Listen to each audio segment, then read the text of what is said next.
I had a good talk with President Zelensky, very good talk.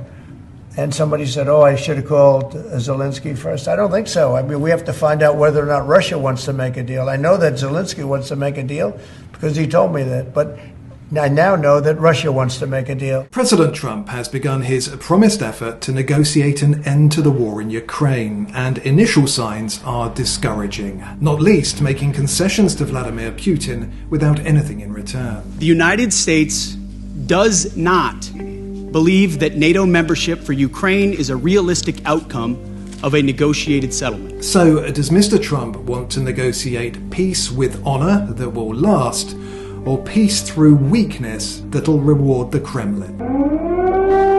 Putin chose this war, and now he and his country will bear the consequences. From outset, let's stipulate that Joe Biden left Mr. Trump a bloody mess. The United States will defend every inch of NATO territory with the full force of American power. Take the first exit. Early in the war, the Ukrainians fought the Russians back from Kyiv, Kharkiv and Kherson, and later drove Mr. Putin's Black Sea Fleet into retreat. But further counteroffensives were crippled by US failure to provide adequate or timely arms. Even when they do the right thing, they do it too late. Irrespective of who won the US election, the Ukraine war was likely to end with a settlement. But it's the details that are crucial to the security of Europe and America. This is a war that would have never happened if I were president. On that score, Mr. Trump is treating Mr. Putin and Russia unlike any other negotiating counterpart. Although it is a relief that one day after saying that Ukraine wouldn't be a part of discussions, Mr. Trump had changed his mind. We would have Ukraine, we would have Russia, and we'll have other people involved. But how will that play out with Mr. Putin? At the end of January, the Russian president was asked if he was prepared to sit down and negotiate with Mr. Zelensky. His response: because of his illegitimacy, he is not in a position to sign anything. If he wants to take part in the talks, I will allocate people who will hold the talks. The Ukrainian president's position: we cannot accept any agreements made without us. Any bilateral negotiations about Ukraine without us, we will not accept.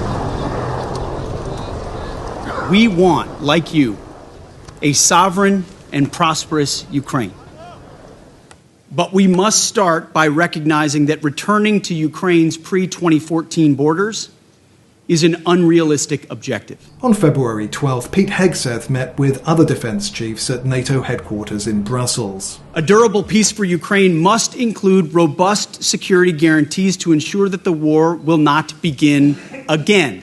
Mr. Hegseth tried to reassure Europe, but the end result was somewhat confusing. Any security guarantee must be backed by capable European and non-European troops. Where those non-European troops come from is a mystery. To be clear, as part of any security guarantee, there will not be U.S. troops deployed to Ukraine. I thought his comments yesterday were pretty accurate.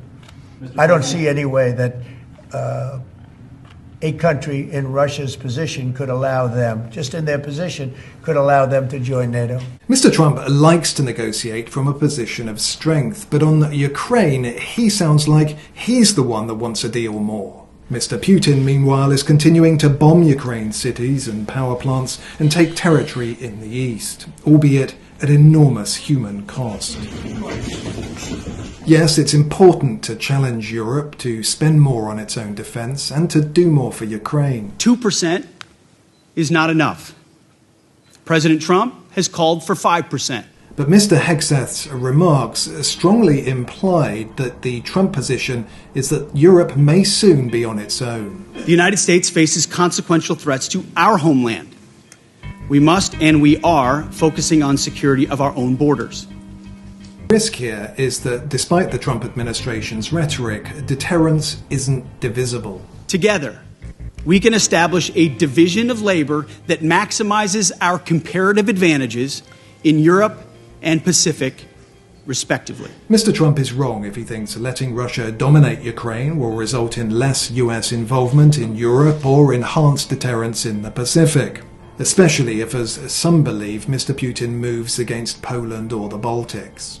I think, Tuama, that he's preparing the war against NATO countries next year. Should such an incursion occur, that would come at far greater cost to the US. We don't think, you hear this term, burden sharing, but we think it's an important part of being in a shared alliance together that the Europeans step up while America focuses on areas of the world that are in great danger. If Mr. Trump wants to end the war on honourable terms, he may have to demonstrate that he can raise the pressure on Mr. Putin. That could include increasing military support to Ukraine, removing limits on the use of weapons, and intensifying pressure on Russia elsewhere around the world. I know him very well. Yeah, I think he wants peace. I think he would tell me if he didn't.